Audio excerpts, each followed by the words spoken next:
Thank you, Madam Chair. We are grateful for your partnership and to the partnership of everyone present currently working to address wildfire containment, the first two phases of cleanup, and to protect burn areas given the upcoming rain prediction.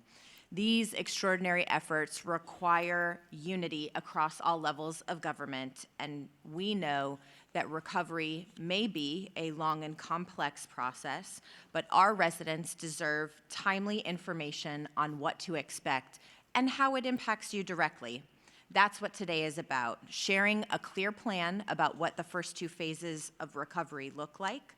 And I'll give an overview of what residents can expect as we begin cleanup, as well as the leaders here sharing more in detail. Phase one.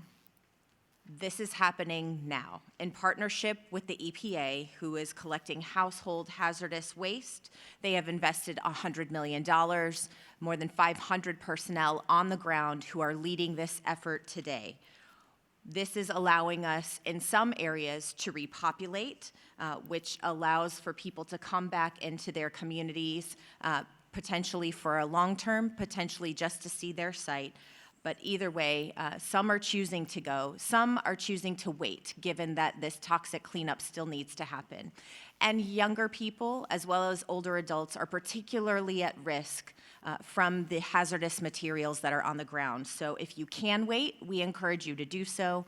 If you must get back to your property right away, we strongly encourage you to wear the PPE that our Department of Public Health is providing as you are escorted back into your neighborhoods. If you are returning home, please know that there's also a wind-blown ash and dust advisory, and that is why we strongly encourage you to wear the PPE. What you can expect to see right now on the ground as part of phase one. You'll see K-rail being established to protect these areas from potential landslides and ground shift from the predicted rains. You'll see sandbags deployed to reinforce vulnerable infrastructure. All of that is happening now throughout all of the burn areas. This is phase one.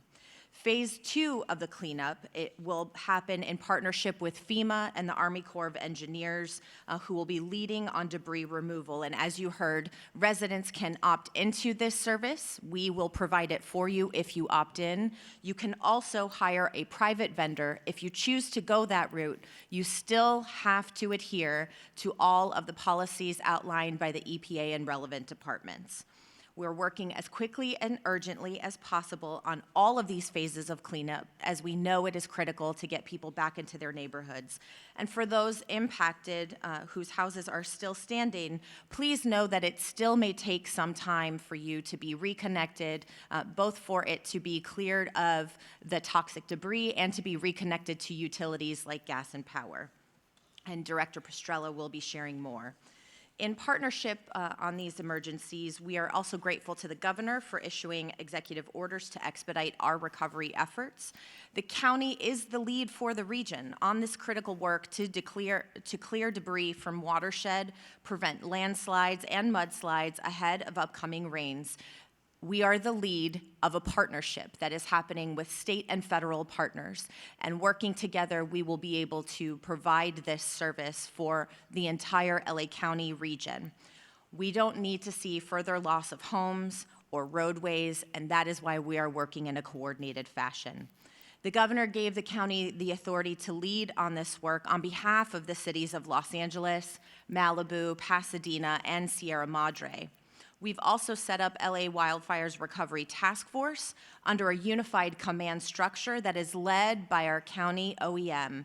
There are 9 specialized task forces, including debris management, watershed recovery, rebuilding schools, health and social services, cultural and natural resources, and long-term recovery. And in addition to the action that Chair Barger mentioned, yesterday our board also passed eviction protections for tenants providing shelter.